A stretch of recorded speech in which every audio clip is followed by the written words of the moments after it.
आइए श्याम प्रेमियों, आज एक ऐसे भगत की कहानी सुनाते हैं जो अपने व्यापार में इतना लीन था कि उसे दिन दुनिया की कोई खबर नहीं थी। उसे सिर्फ पैसा पैसा और सिर्फ पैसे के बारे में चिंता थी।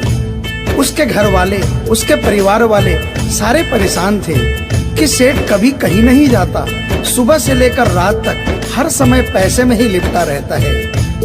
बहुत दिनों से उसके इष्ट मित्र उसे कहते थे कि तुम हमारे साथ कहीं चलो, अपने बच्चों को लेकर चलो, लेकिन सेठ कहता इसके लिए काफी समय पड़ा है, अभी मुझे सिर्फ पैसा कमाना है।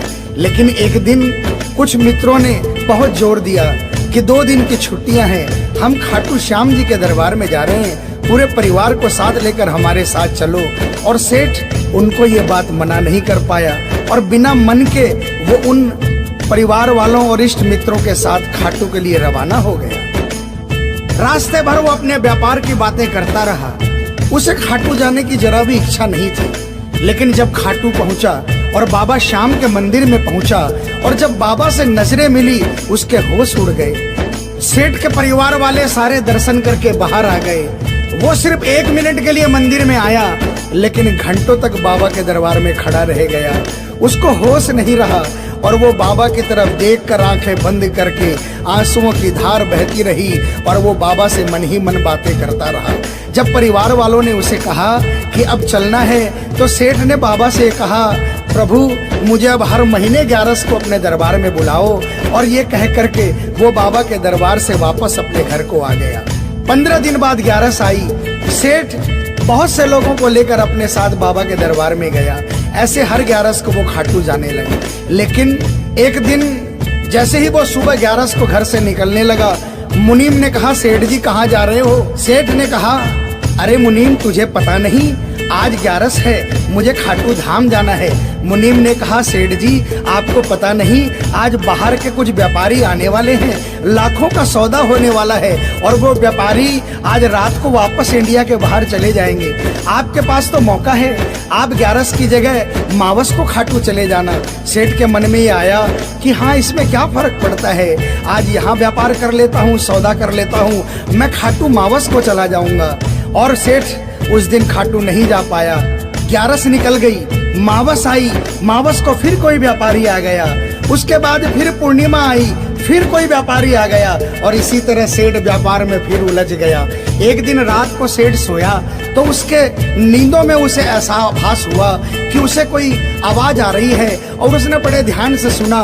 उसे लगा खाटू वाले श्याम बाबा उसे कह रहे हैं, वाह रे सेठ, मैंने तो सोचा था कि मेरे दरबार में कोई बहुत बड़ा भूला भटका भगत आया है, लेकिन मुझे क्या पता था कि कोई भगत नहीं, एक सौदागर आया है और मुझसे सौदा करके चला गया। आज तू अपने घर में, अपने व्यापार में खूब खुश है, तू वहीं पर खुश रहे। और ऐसा कहकर वो आवाज बंद हो गई। सेठ की आंखें खुली, उसके मन में ग्लानि हो गई। उसने सोचा कि मैं आज ही खाटू धाम जाऊंगा और वो जैसे ही खाटू के लिए निकला, रास्ते में एक्सीडेंट हो गया। सेठ की दोनों टांगे रह गई। अब सेठ अपने पैरों पर खड़ा नहीं हो पाया और उसके मन की मन में ही रह गई। सेठ बहुत तड़पता रहा। एक दिन सेठ अपने घर के दरवाजे पर बैठा, आंसू बहा रहा कि मेरा बुलावा क्यों नहीं आ रहा, मैंने इतनी बड़ी गलती करी, मुझे बाबा के दरबार से इतनी दूरी क्यों हो गई। इतने में उसके घर के सामने से एक डाकिया निकला। सेठ ने डाकिया को आवाज लगाई और कहा, ए डाकिया, तुम तो कलकत्ता, दिल्ली, बम्बई भक्तों का संदेशा लेकर जाते हो, लोगों के चिट्ठियां पहुंचाते हो। आज मेरी एक चिट्ठी, मेरा एक संदेशा मेरे खाटू वाले श्याम बाबा के दरबार में क्या पहुंचा दोगे? डाकिया ने कहा, सेठ मैं तो आजकल खाली रहता हूँ, जब से इंटरनेट का जमाना आया है लोग ईमेल पर ही चैटिंग कर लेते हैं, बताओ तुम्हारा क्या संदेशा है और कहाँ पहुँचाना है। और ऐसे डाकिया ने सेठ से कहा और सेठ ने डाकिया से कहा।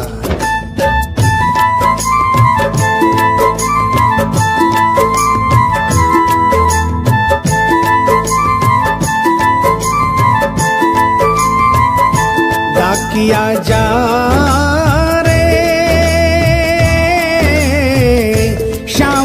संदेशो दीजे, शाम न जाए तो कह दीजे, भगत थार दर्शन न तरसे।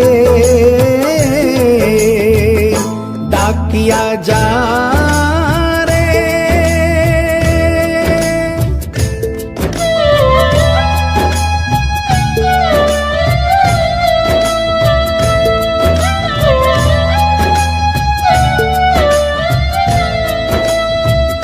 डाकिया ने कहा, सेठ आपका संदेशा तो मैं पहुंचा दूंगा, लेकिन मुझे ये तो बताओ कि आपका संदेशा पहुंचाना क्या है। जहां मुझे संदेशा पहुंचाना है वहां का ठिकाना क्या है। और डाकिया ने कहा,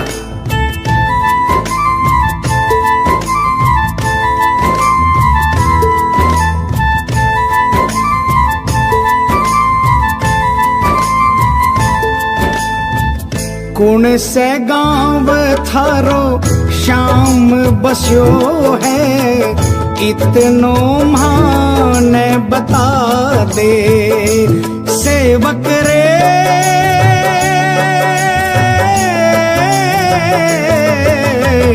घर तेरे पास है कोई निशानी, माने तू दिखला दे। कैया जानूंगा पहचान, मैं हूँ छोरो अनजान। कैया जानूंगा पहचान, मैं हूँ छोरो अनजान। कैया शाम सुहोसी मिलन, डाकिया जा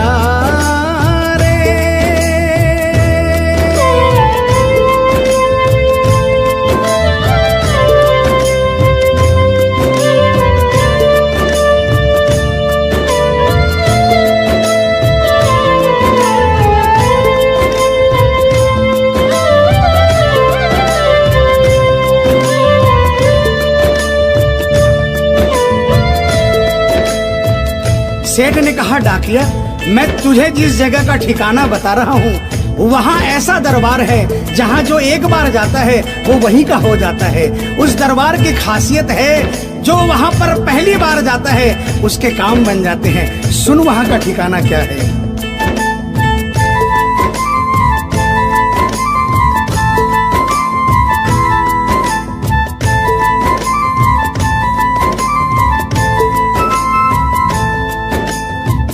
खाटू में है श्याम जी को मंदिर, शिखर ध्वजा लहरावे।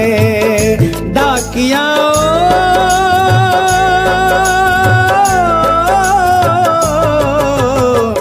जोड़ी पर हनुमान बिराजे, सेवक चावर ढुलावे। बाके नौबत बाजे द्वार, गूंजे हरदम जय जयकार। बाके नौबत बाजे द्वार, गूंजे हरदम जय जयकार। सज धज बैठो है श्याम सजन,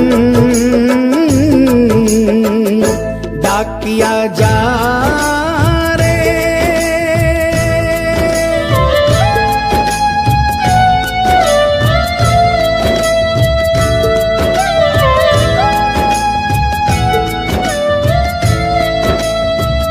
डाकिया सेठ जी के यहाँ से निकल जाता है और वो खाटू धाम के लिए प्रस्थान करता है। धीरे धीरे वो खाटू पहुँचता है और खाटू पहुंचकर बाबा के मंदिर का पता करता है और मंदिर के नीचे पहुंचकर वो पहले प्रणाम करता है और बाबा के मंदिर की 13 सीढ़ी चढ़ता है।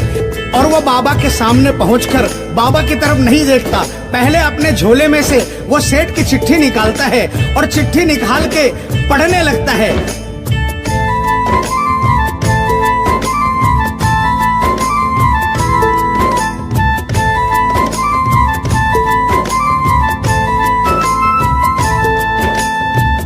पहुँच गयो दरबार श्याम के, बोलन लाग्यो संदेशो।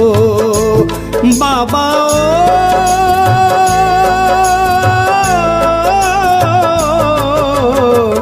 बन बैठो कद श्याम दीवानो, कुछ ना रयो अंदेशो। आखड़ ल्यासू बरसी धार, जैया सावन की फुहार। आखड़ ल्यासू बरसी धार, जैया सावन की फुहार। देख सांवरिया बोलो ये वचन, डाकिया जा रे।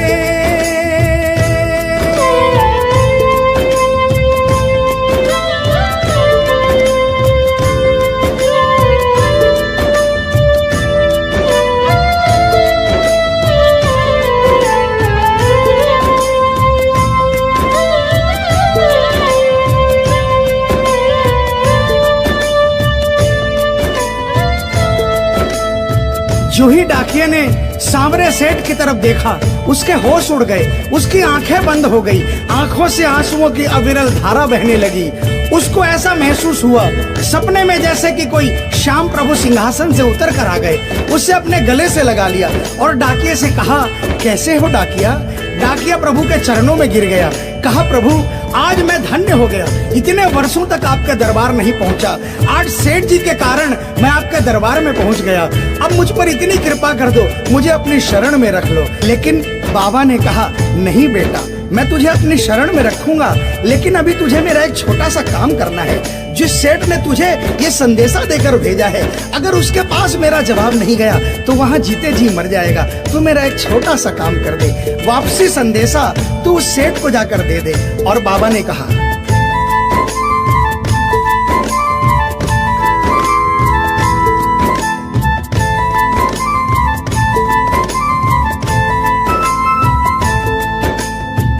कह दीजिए तू जाए सेवक ने तेरो बुलावो आसी। सेवक रे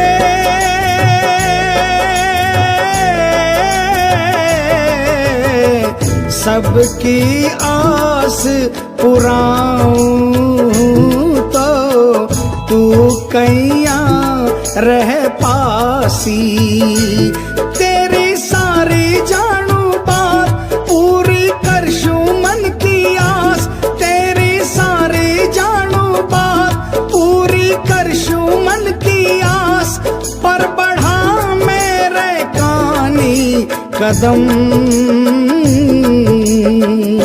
डाकिया जा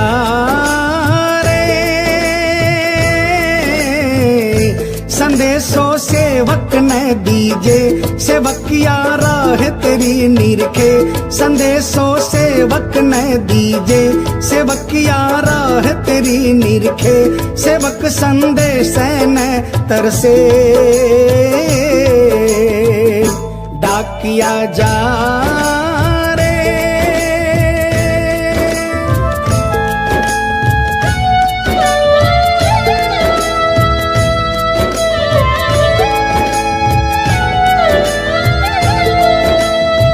डाकिया श्याम प्रभु के चरणों में प्रणाम करके वापस निकलता है और वो आधी रात को ही सेठ के शहर में आ जाता है। अब डाकिया को इतनी जल्दी थी कि उसने आधी रात नहीं देखी और उसने जाकर सेठ के दरवाजे की घंटी बजा दी। उस दिन सेठ के घर में कोई नहीं था, सेठ अकेला अपने बिस्तर पर पड़ा था। जैसे ही घंटी की आवाज आई उसको लगा कि बाबा का संदेशा आ गया, लेकिन सेठ मजबूर था, वो उठना चाहा लेकिन उठ नहीं पा रहा था।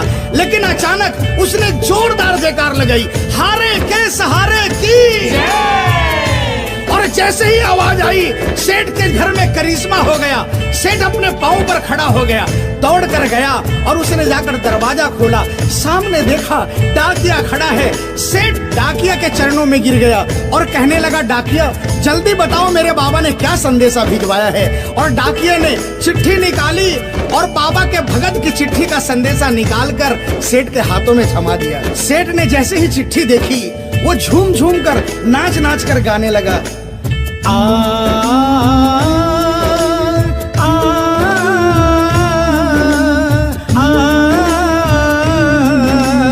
आ, आ, चिट्ठी आई है, चिट्ठी आई है, चिट्ठी आई है, चिट्ठी आई है, चिट्ठी आई है, खाटू से चिट्ठी आई है। बड़े दिनों के बाद मेरे श्याम धनी को आज, अरे बड़े दिनों के बाद मेरे श्याम धनी को आज भगत की याद सताई है। चिट्ठी आई है, चिट्ठी आई है, ओ चिट्ठी आई है, चिट्ठी आई है। सेठ ने वो चिट्ठी वापस डाकिया को थमा दी और कहा, डाकिया आप तो स्वयं बाबा से मिलकर आए हो, इसलिए बाबा का संदेशा अपने मुखारबिंद से मुझे सुनाओ।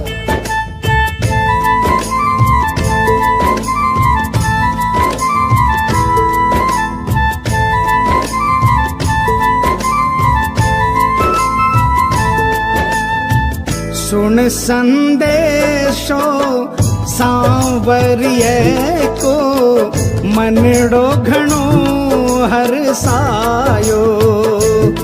बाबा